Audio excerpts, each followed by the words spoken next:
मैं कुसुमलता, हिंदी अध्यापिका। आज हम कक्षा 8वीं में पाठ 5 चिट्ठियों की अनूठी दुनिया का अभ्यास कार्य करेंगे। इसके लेखक हैं अरविंद कुमार सिंह जी।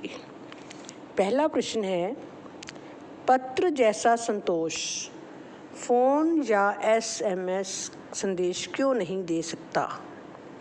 इसका उत्तर इस प्रकार है, क्योंकि फ़ोन या SMS पर कही गई बातें जल्दी भूल जाते हैं।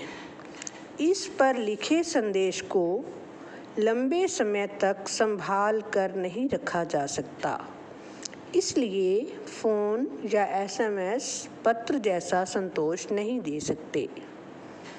दूसरा प्रश्न है, पत्र को खत, कागज़, उत्तरम, जाबू, लेख, कड़िद, पाती, चिट्ठी इत्यादि कहा जाता है।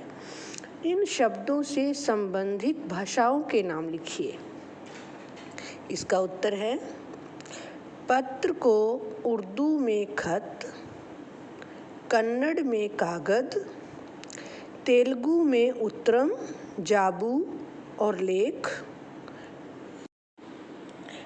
तमिल में कड़िद तथा पंजाबी में चिट्ठी कहा जाता है।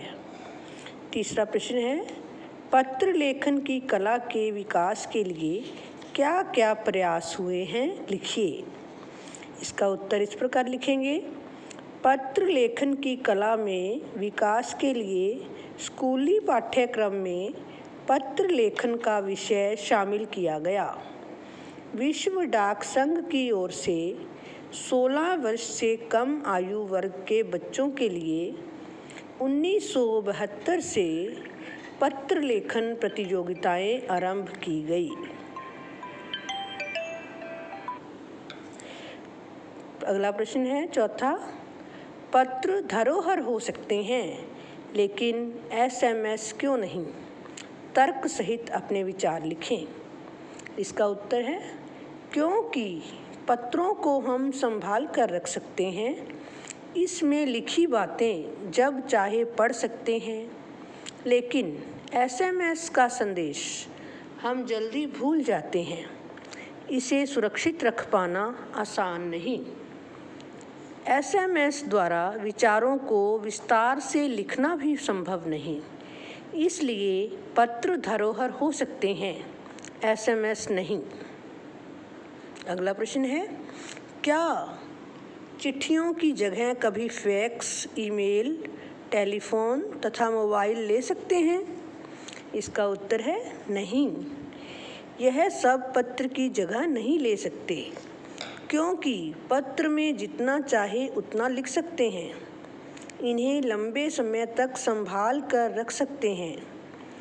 गांवों में नेटवर्क ना होने के कारण भी यह संभव नहीं।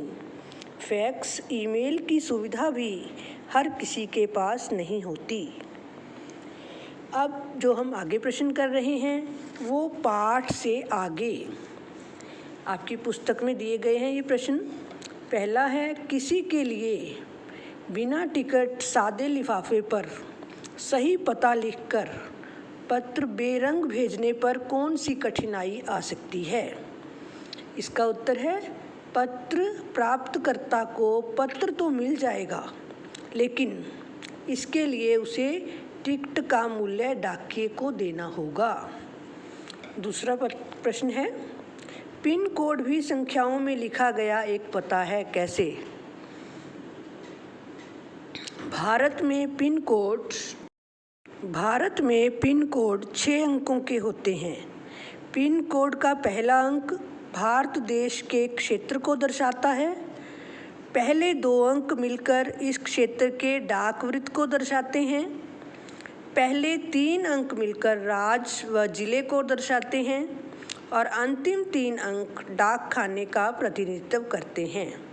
इस प्रकार पिन कोड डाक छांटने और उचित क्षेत्र पर पहुंचाने का काम आसान कर देते हैं। इसलिए पिन कोड संख्याओं में लिखा एक पता ही है। अगला प्रश्न है, ऐसा क्यों होता था कि महात्मा गांधी को दुनिया भर से पत्र महात्मा गांधी इंडिया पता लिखकर आते थे? इसका उत्तर है, इसका मुख्य कारण गांधी जी का एक निश्चित स्थान पर ना रहना था। गांधी जी देश के कोने कोने में आज़ादी की भावना और जागृति फैलाने के लिए जाते थे। महात्मा गांधी इंडिया लिखे होने से वे जहाँ भी होते थे वहाँ वह पत्र पहुँच जाते थे। धन्यवाद।